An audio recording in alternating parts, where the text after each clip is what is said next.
Outcasted OC. Viewer discretion is advised.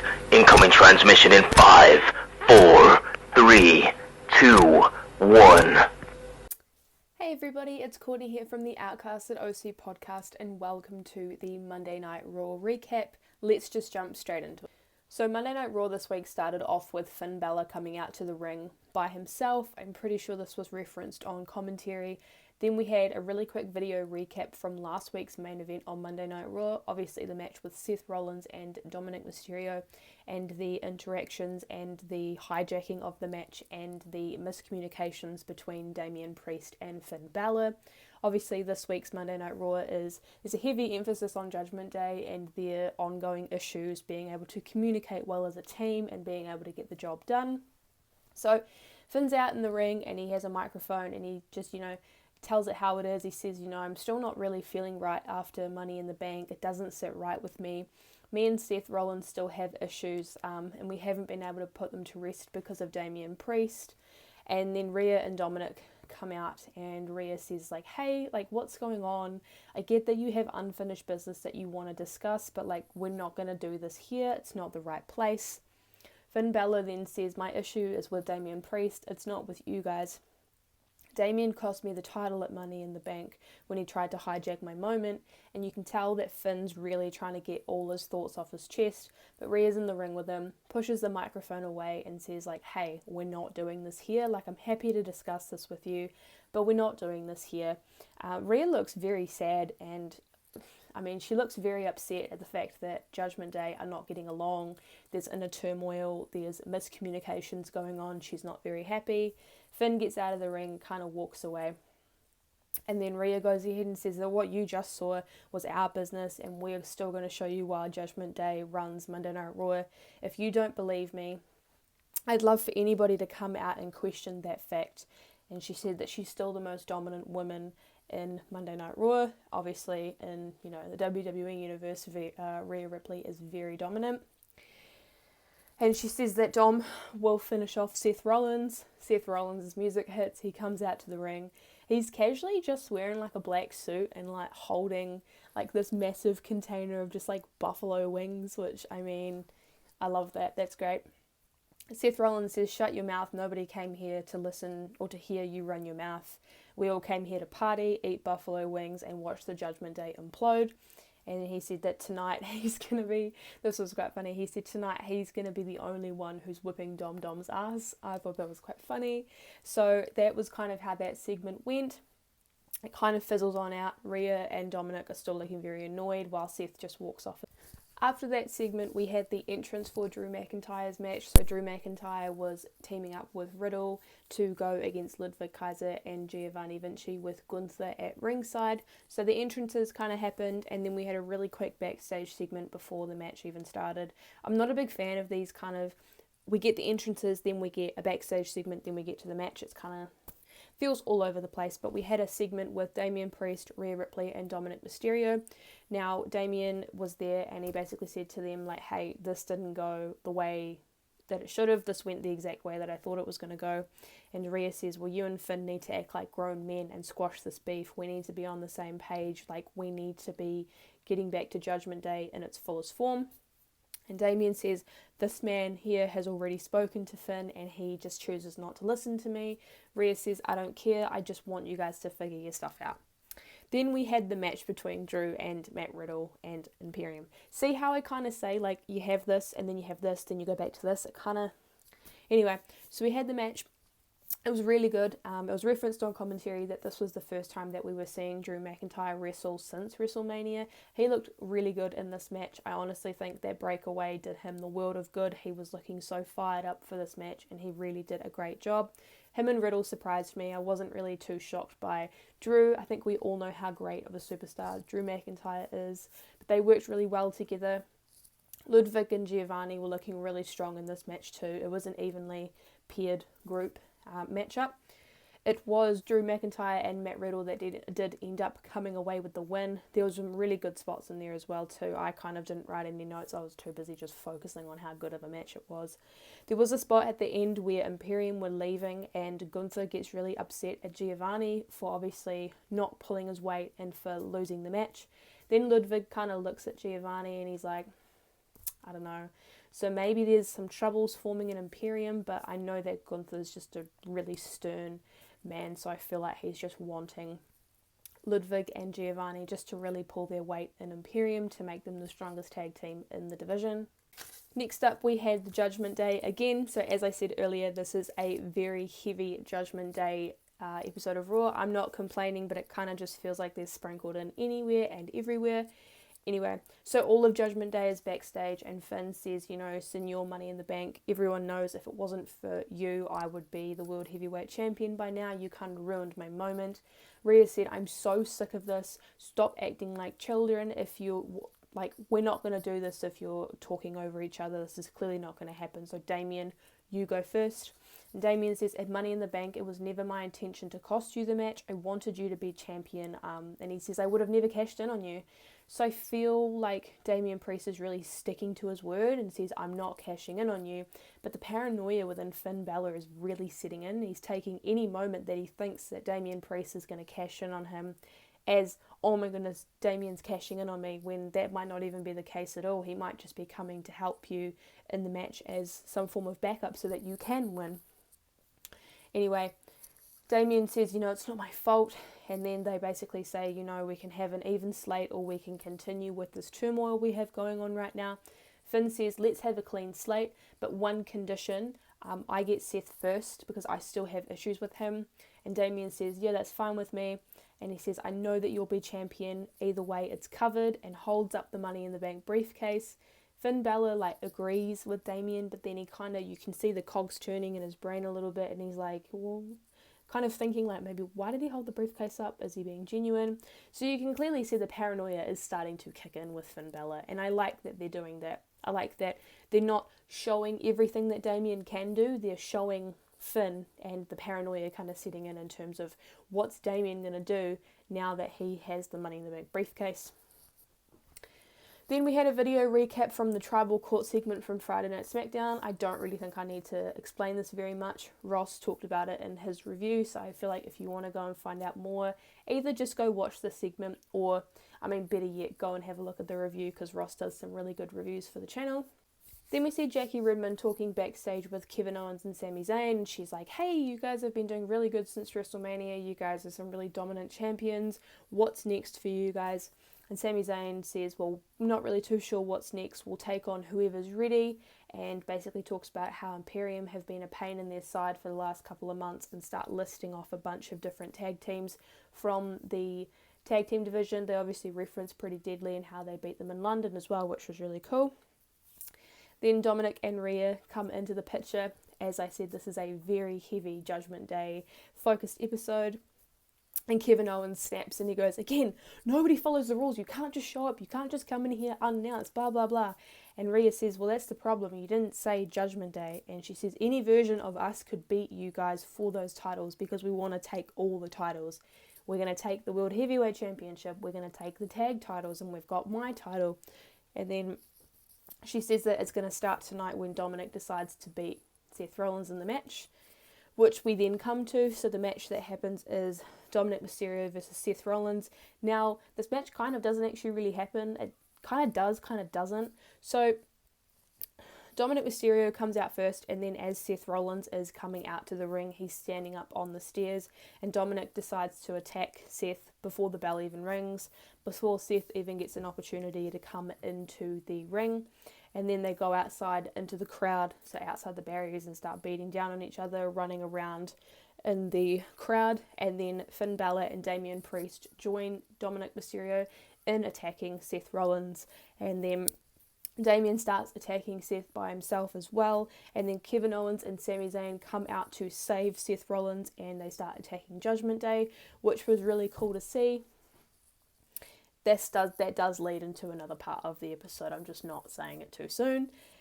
Then, I was really confused by this. We had an Indus Sure video package. And people were kind of joking around about how it's like Indus Sure's coming to Monday Night Raw, because obviously the whole joke that happened this time last year was that Veer Mahan had been, slated to come back to Raw for like 6 months. The video package, it had some emphasis. I didn't really focus too much because I kind of don't really know what they're doing with Indus and it kind of does not excite me. So I'm happy to see that they're getting some TV time. I just don't appreciate how the Hurt Business had to put over Indus. Next up, we had the face-off between Logan Paul and Ricochet. So Ricochet comes out to the ring first and he cuts a promo before Logan Paul comes out. I really enjoyed this promo from Ricochet. I really enjoyed seeing this side of Ricochet. I feel like we don't really get to see it very often. We get to see all the good moves he pulls in the ring and how great of a talent he is, but we don't really get to hear him very much on the mic. So I really enjoyed what he had to say. He says, everyone knows why I'm here, and he says, if you know me, every risk that I take is for you guys. I want you guys to go home after the show and say that Ricochet was the highlight of my night. He says, Logan, I know why you're here. You've accomplished a lot in your short time in WWE. We've crossed paths a few times before.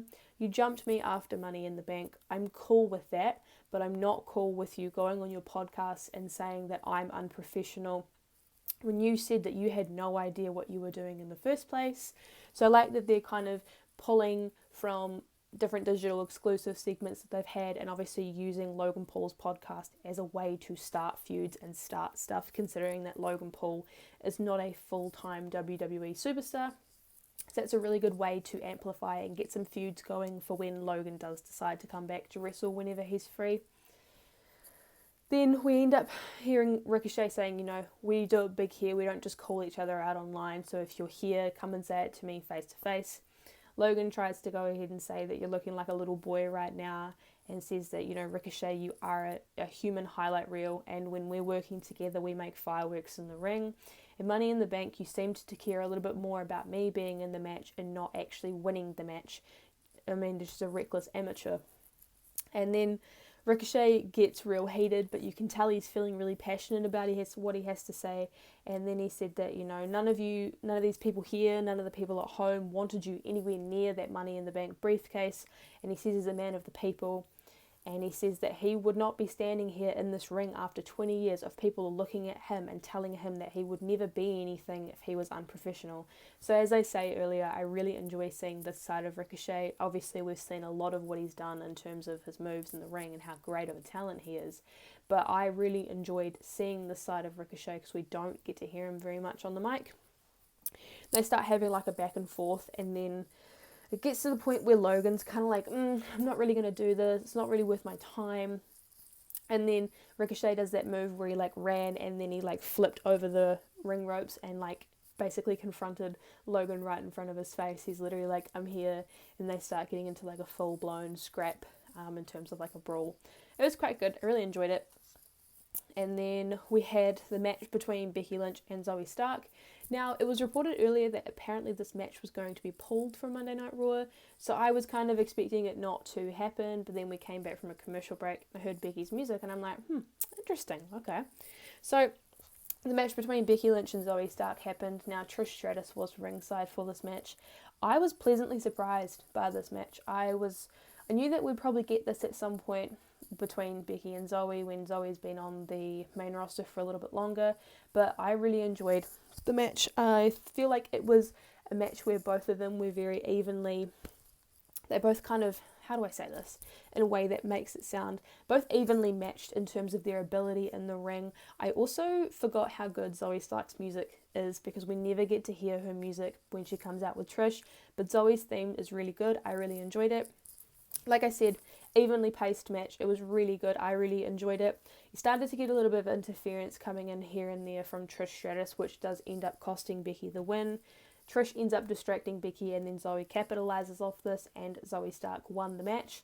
I was a bit bummed out by the fact that Becky didn't win, but as I'm saying, this is kind of amplifying more towards SummerSlam for Trish and Becky. Then we end up seeing Seth Rollins, Kevin Owens, and Sami Zayn backstage, and Seth was like, hey, like, I normally don't need people to back me up, but I'm so happy that you guys came out and helped me, so, like, thank you. And they start kind of talking about a game plan in mind to beat Judgment Day in their match.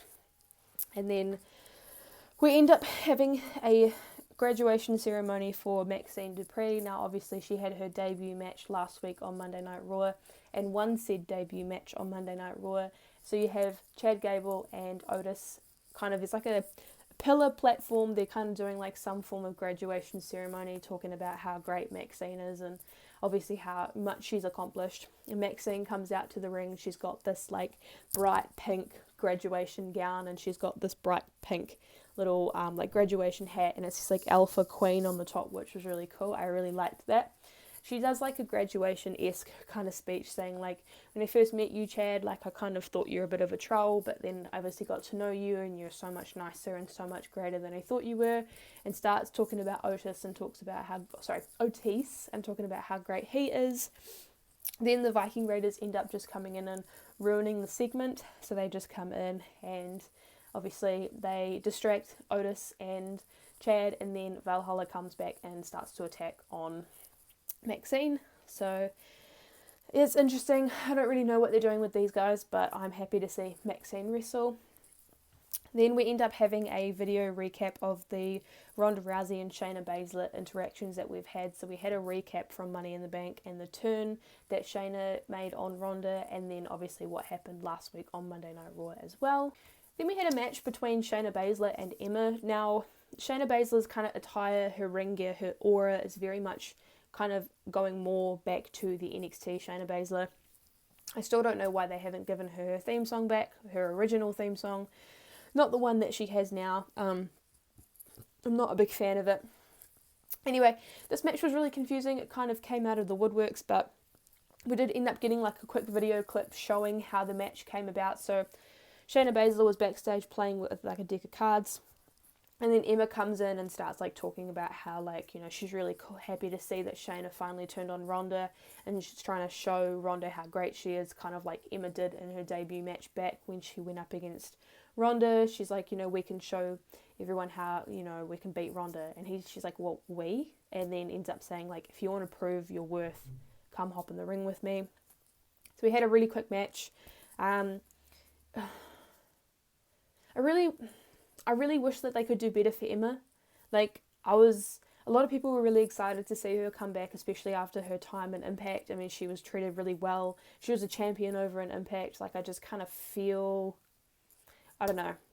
I feel like they've kind of fizzled out on her a little bit. I don't know why she's getting treated like a jobber. I feel like they literally could have just used someone better than Emma to go and job for Shayna Baszler.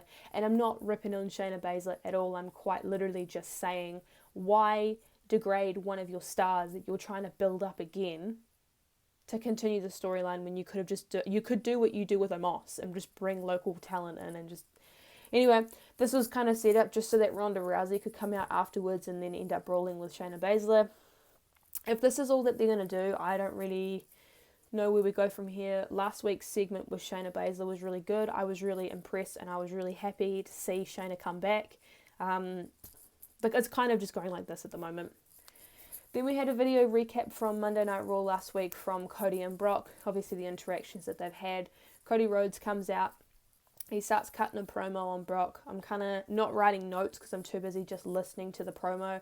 Cody Rhodes has a real way of like captivating the audience when it comes to cutting a promo, to the point where I don't write anything down because I'm too enthralled in what he's saying. But what I did catch is that he wants to have a rubber match with Brock Lesnar at SummerSlam.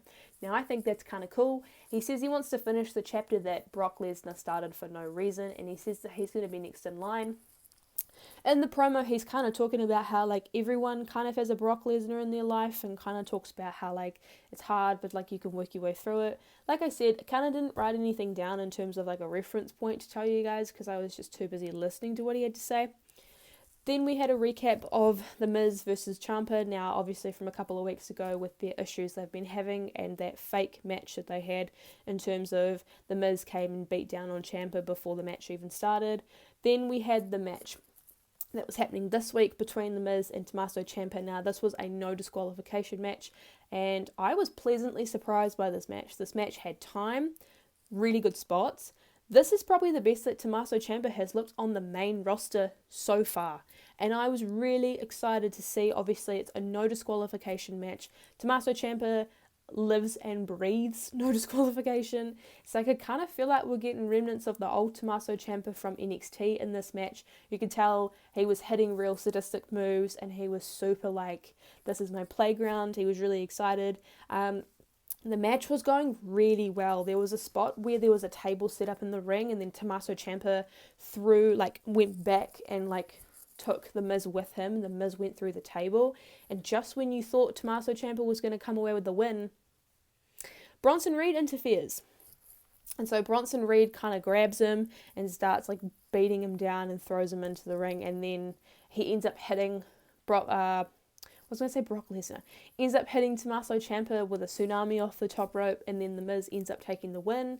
So part of me thinks that the Miz has somewhat employed Bronson Reed to beat down on Tommaso Ciampa. I kind of just want this feud to finish.